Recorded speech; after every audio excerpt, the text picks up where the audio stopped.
Well, good morning, good afternoon, good evening, whatever time of day it is for you. My name is Eva Marie Everson. I am the president of Word Weavers International. This is my good friend, Robin Lee Hatcher. And if you're like, I know that name, I have to tell you, Robin, I'm just going to take a little break here and tell you that I was, I haunt used bookstores. I just love used bookstores. And I saw a book of yours the other day and I'm like, oh, I wonder like when this was written. And I took a picture of it, but I don't even know if I still have it. But I just love coming up on the books of my friends, and no matter whether it's, on a shelf that's current or in a used bookstore or whatever. But what I love about used bookstores is that it keeps older books alive. That's why I love them so much. So let me just rewind the tape here and tell you a little bit more about Robin Lee Hatcher. She is the author of 85 novels and novellas. So something tells me she knows what she's talking about here, with over 6 million copies of her books in print. Well, hello. She is known for her heartwarming and emotionally charged stories of faith, courage, and love. Her numerous awards include the Rita Award, the Carol Award, the Christie Award, the Holt Medallion, the National Reader's Choice Award, and the Faith, Hope, and Love Reader's Choice Award. Like Jesus says in The Chosen, not too shabby, Robin, not too shabby. Robin is also the recipient of the prestigious Lifetime Achievement Awards from both the American Christian Fiction Writers and Romance Writers of America.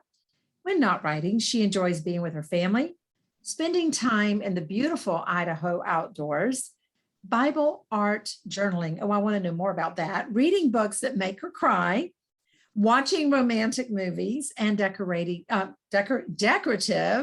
planning. I want to know more about that too. Robin makes her home on the outskirts of Boise. See, I know how to say it. Sharing it with a demanding Papillon dog and a persnickety tuxedo cat. Thank you, Robin, for joining us today. This is so exciting. Thanks for having me. Let's just go back to, let's see, what was the first thing I said? Well, first of all, I have visited your home state several times. In fact, you and I visited each other one time while I was with my friend Cynthia, and it is beautiful in Idaho. It is. Yes. And even, just the outskirts of Boise it's just beautiful there. I wasn't expecting it. I was there one time. Well, actually both times. I was there in the fall of the year. And I kind of think that must be the time to go. It's beautiful here in the fall. We've got leaves turning now. I just posted on Twitter this morning that I can see gold in the tree outside my office window because the nights have been getting down really cool. Like one morning it was like high 40s, and usually it's been in the low 50s for the last couple of weeks, which is great. But the days are still warm. Yes, well, and you guys had some really hot weather not too long ago. It was a brutal summer. It was. Yeah, very, very unexpected. I hope you had air conditioning or a good ceiling fan or something. So what is Bible art journaling? Oh, can I step away from the camera and just you grab a may Bible? Step away from the camera. Yes. I absolutely, I love that you've got something from A Knight's Tale on your wall there. It's one of my favorite. There are 3 quotes from that movie that I love, and that's one of them. And so it was perfect to put on my wall. Absolutely. Okay, I want to show you. Let's see, where's my favorite page? Bible art journaling is look at that. Doing art in your Bible. Okay. And it's just a way of worshiping God in a creative manner. And of course, this is a kind of pencil, an ink pencil that's used a little bit like watercolor, and drawing, and then stickers and so it's I discovered it I don't know. Let's see. I think it was 2016. Oh, okay. There's another one. Oh, wow. Look at that. I love But that. the Yeah. but the godly are as bold as lions. Yes. So, and of course, there are special Bibles for Bible art Right. journaling. So this naturally isn't the Bible that I study out of. It's the Bible you color in.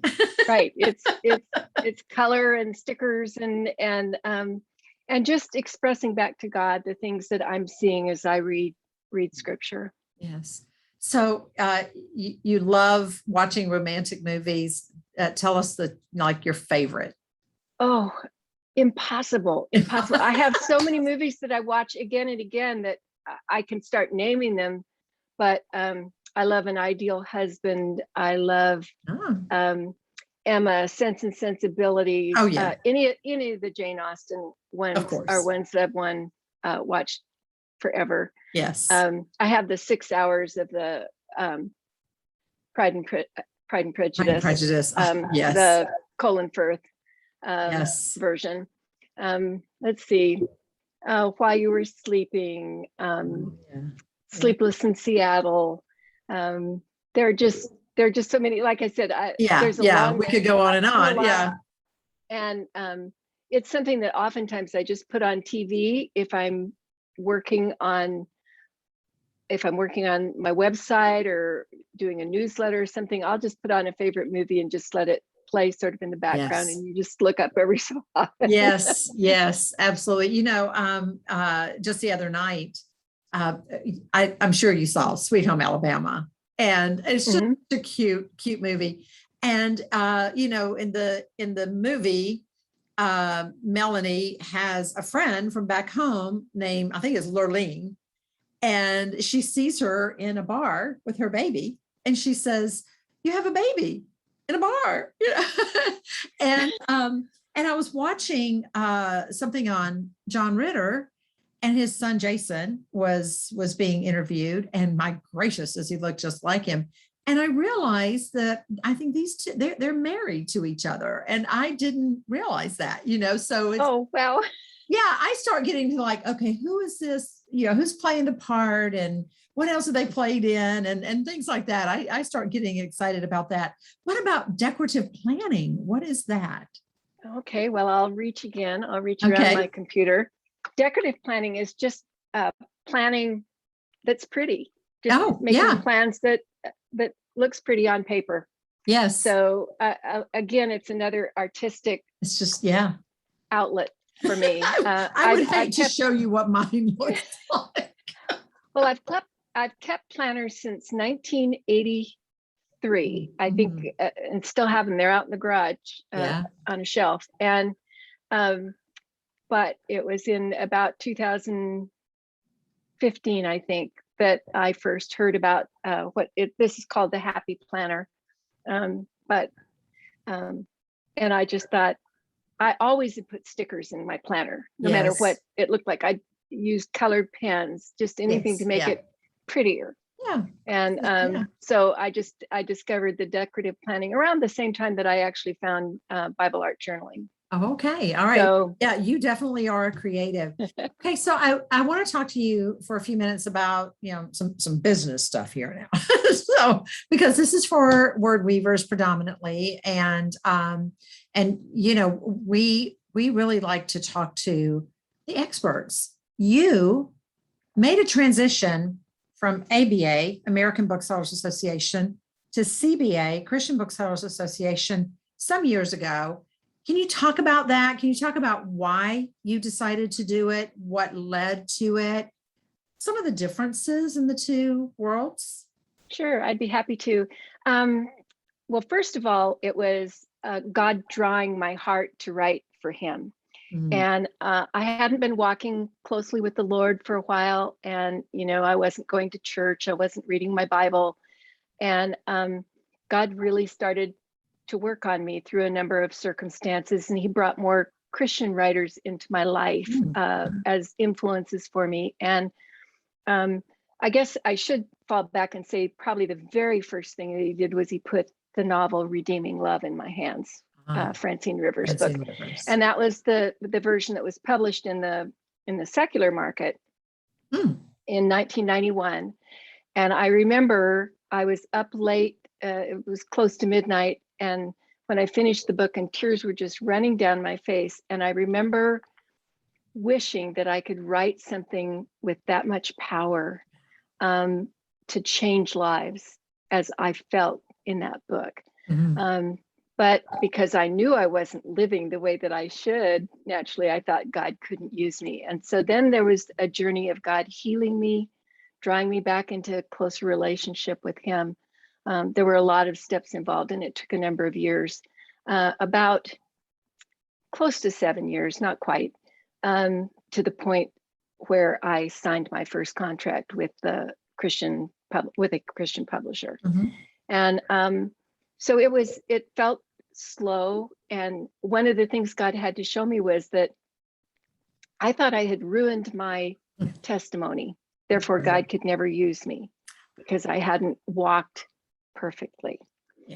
And so God had to take me through that healing time. Well, that healing time actually led to a number of books. The things that he taught me over those years as he was healing me and changing me, all worked their way into the fiction that I eventually began writing for him. But I was in a group with some writers of Christian fiction and editors of Christian fiction. And email was actually even pretty new back then. We're talking in the 70s. So it was very different. And there were two editors in this group, and they both asked me to submit something to them. And so a number of years before that happened, I had a dream. I dreamed the opening of a book that I knew I could not write in the secular market, because as God was changing me, I put more and more of God into my secular fiction. Well, my editor would cut it out. The hero fell to his knees. The wife is in childbirth, and it looks like both wife and child will die. And he fell to his knees and he said, God, please save them. And she cut it because we don't want to offend any of our readers. And another book had come out the month before with an Irish prize fighter in it, and he used Jesus's name on a regular basis, just about every page, Jesus Christ. And it wasn't a prayer. And I thought, but I'm terribly offended. Why doesn't anybody care about me being offended? And I call that the first nail in the coffin of my ABA career, because I was frustrated. And this dream that I had for the book that would become The Forgiving Hour, I knew that God was a major character in the book. It couldn't be, and so I knew it couldn't be written for my secular publisher at the time. You know, and it's so frustrating to me to hear that story, because even someone who doesn't go to church on a regular basis, if they love their wife or they love their husband, you know, a wife who loves her husband, if there is a need, you're going to fall to your knees and say, oh God, please, you know, you don't have to be a Bible thumping preacher to do this. It's a natural thing that we cry out to God. And really how sad that she thought someone would be offended by that, where I think it would just be the most natural thing in the world. You know, I think even atheists in true crises are apt to cry out, oh God. I do. Where they say there's no atheists in foxhole, right? No atheists in foxholes. And I think that's true. But again, you know, if you look at it from another perspective, God used that editor to put that nail in the coffin because he had another plan for you. That's right. Wildly successful in ABA. I would call myself mildly successful. I wouldn't say wildly. I did, you know, I hit some bestseller lists, you know, and I did well, yes. But the change, I will tell you, I have to say this so that I don't forget it, is I was never as well edited in the general market as I have been in the Christian market.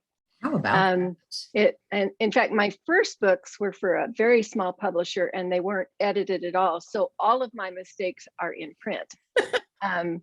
So one reason I don't recognize my former general market fiction. Right.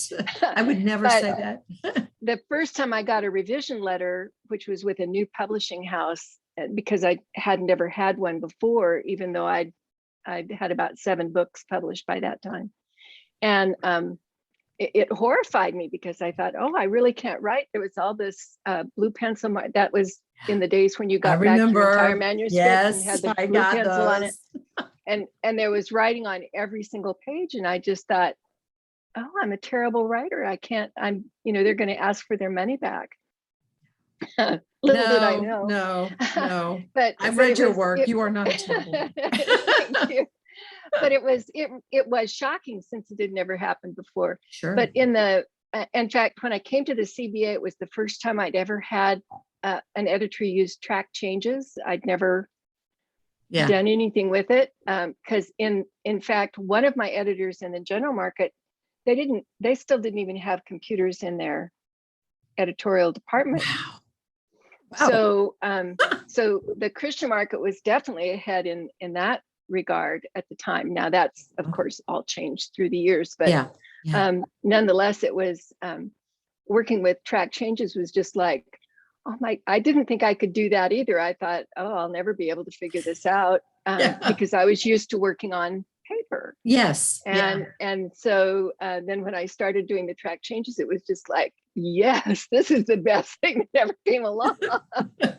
One of the things when track changes first came out or we started using it, and I thought I was supposed to delete everything and just accept whatever they said and make my changes, and then delete all their comments. And they were like, where'd the comments go? And I said, oh, I thought I was supposed to delete them. No, we need those, for reference. So we kind of had to start over. We had to go back to, the copy that they sent me, and we had to start over. But that's the living and the learning part of that. So another thing that I want to tell word weavers about is that, for many, many years, I've had a website. And for a long, long time, it was evamarieeverson.com. And it was time to renew it. And I wanted a whole new concept. So I let it go, didn't think anything about it. I knew there wasn't another Eva Marie Everson writer out there. So I wasn't worried. And when I got ready to redo my website, someone had come into that name. And then, so what I did was I just added the word author, but it ended up being much more of a catastrophe for me than I would have ever imagined. And I had a website that I pretty much kind of took care of and did this and that. But after a while, it kind of became convoluted, and I would have people say to me, oh, I had some trouble manipulating and navigating through your website. And, this was a mess and that was a mess, and your blog isn't coming out in the text that I think you intended to. And so about the time I was struggling with my website, you and I are in a group together, and you mentioned something about designing websites. And so I came to you, and you and I worked together, and boy, what a time that was with my old website. But you created for me, this is absolutely beautiful website. And I said to you, I want something clean and classic and easy to navigate and not overly complicated. And you gave me exactly what I asked for. And so one of the things I wanted to talk to you then about today, because I think our Word Weavers members need to hear this, and anyone who's a writer needs to hear this. Why is a website that is clean and easy to navigate and not overly complicated, why is that so important to the writer? Why should a writer have a website? Because, you start thinking about like Ernest Hemingway. Would Ernest Hemingway have had a website? But, he might have. Why is this so important? Well, the first reason is that the website is the only thing that you control. If you think about Facebook is the way I'm going to reach readers, Instagram's the way I'm going to reach readers, And these are all fine social media. But the thing is that you don't own those, and they could go away tomorrow. Or we've watched people get canceled on Twitter and Facebook. People that you think were so famous that they couldn't be, and they are. Right. I won't name who, but you probably know who I mean. Yeah. Yeah. And so this is no guarantee you'll be there, but your website, you host your website with some hosting company, and you control it. You control what's on it. You control what you say, how often you post, all those things. That's in your control.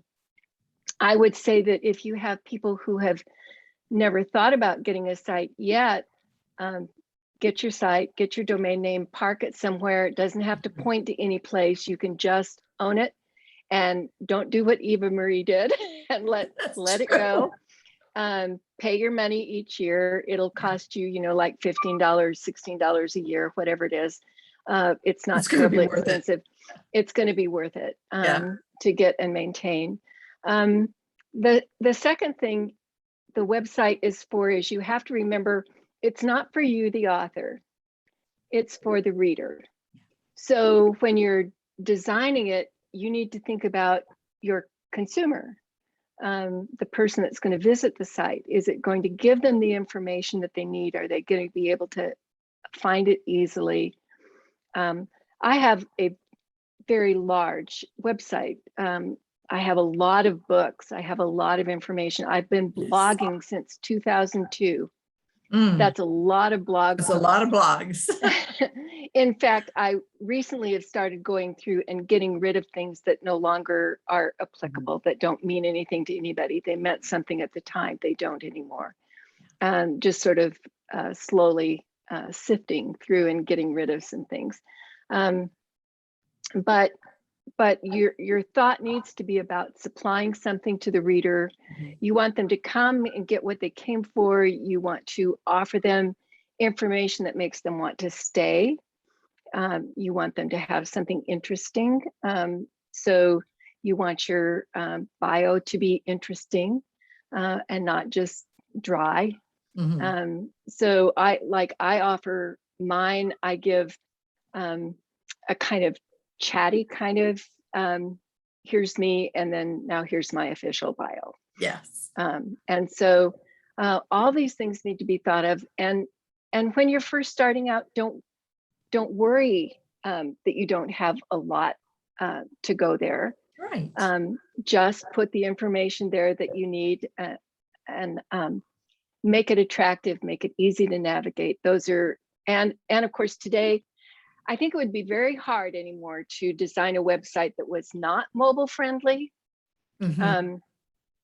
But lots of people who haven't transitioned yet might still have sites that are not. I visited a site that's done on one of those platforms that advertises it's easy for it.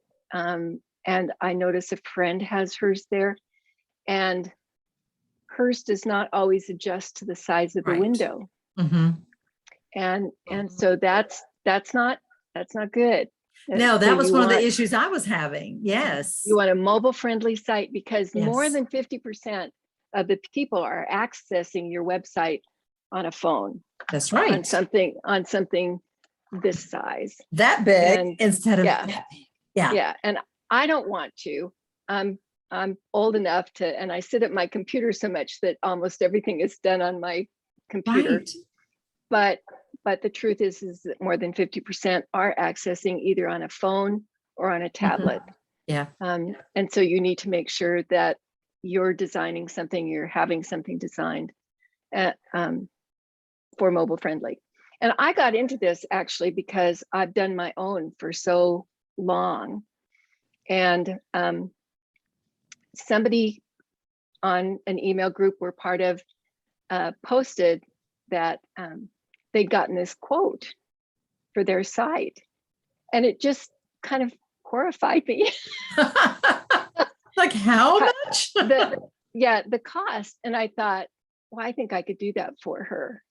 And so I volunteered to do this for, I mean, she paid me, but I Yeah. said, if you'd like me to, I wasn't thinking about it being a business for me. I was just thinking I can help her do this. Yeah. And then when I was done, like you have just done a few minutes ago, she was sharing with people how much she liked the site, and you ought to. And so within not a very long period of time, somebody said, you know, Robin, you need to have a website. You need a website for the website building. Yes.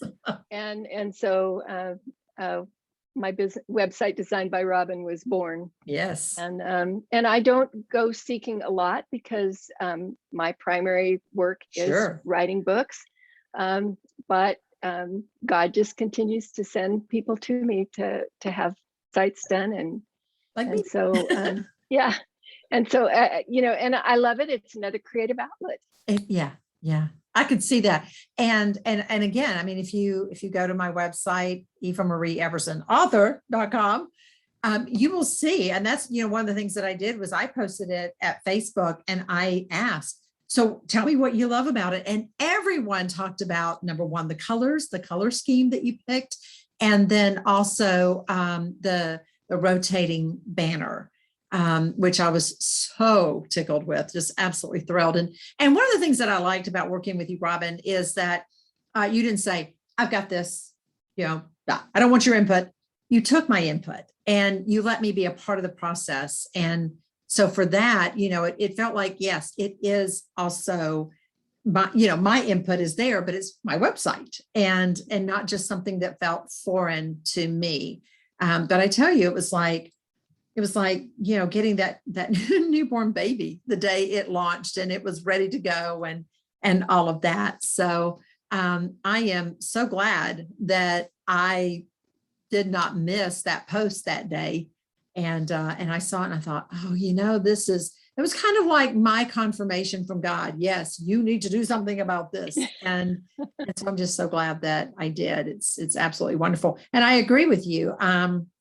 Because it also, I think it gives a level of professionalism that says, I am a professional. I'm not just writing for the heck of it.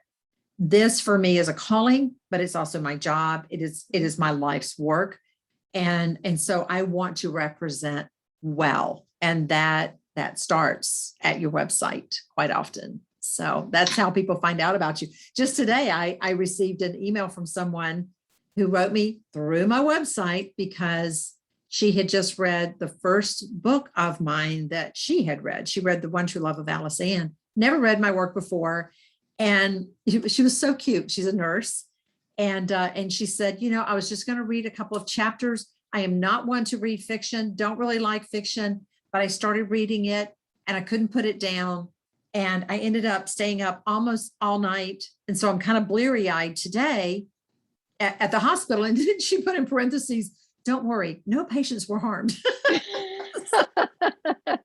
Really Keeping cute. a reader up all night is one of the best praises an author can get. I'm telling you that I just said that to someone today that, you know, I'm going to do some writing coaching for her. And I said, when you get those words in an email, I was just going to read a chapter before I went to bed and I stayed up all night. Those are some pretty happy words for the writer. Yeah, they are. Is there anything else that you would like to add? What are you working on right now? Oh, let's see. I'm working on another dual time novel. Okay. I'm still early enough in the book, you know, where I'm still discovering the characters a little bit. And that's all part of the early process for me. I'm a seat of the pants writer. And so it's all, I have to discover things as I go along. It's set in, I'm actually returning to a setting that I did 3 historicals in this fictional town of Bethlehem Springs. And I decided, you know what, I think it's time for me to do a contemporary in Bethlehem Springs. There and so go. that's been kind of fun to sort of, because it's a place of my own imagination. I designed the town, I have the map. I know where everything was in the early 1900s. Yes. So now it's 100 years later, and so that's fun. It is. So, mine is Bynum, Georgia. Yeah, I keep returning to Bynum, and sometimes it's in the 40s, and sometimes it's in the 60s, and sometimes it's current day. But Yeah. that's my little town in my head. It's definitely based on my hometown of Sylvania, Georgia. But I call it Bynum, Georgia. It's my little Yeah. town, my little. Yeah. One of the nice things, I invent towns a lot. In fact, that's why it was kind of fun to think of this. Stop inventing new ones. Just go with bring that. them to someplace you've already Yes. been. And but I love it when people say, this book made me want to come and live in such and such a town. Yes. And yes. in Idaho, I want to come there. And Yes. so that's special, and that's what I want from my writing, is to make people feel at home, like this is a place I'd like to live. And it surely does. I was thinking back on this book that I read of yours not too horribly long ago, and I know they were training horses, and I just desperately wanted to go there and be a part of this. I think they were abused horses they were bringing in. You remember which one I'm talking about? I'm trying to think. Was it Kings Meadow? I think it might have been. Yeah, anyway, they were dealing with. Oh, no. You're Cross My Heart is probably That's what it. you're Cross My Heart. Yeah. So that actually was in a actual, Kuna is a real place. Oh, okay. In Idaho. So that was not a fictional town. Yeah. But I certainly wanted to be there. Yeah, it's very personal to me because my mom grew up, graduated from Kuna High. It was just this little dot. Now, of course, like everything, and we're the fastest growing area in the country. Really? And so, yeah.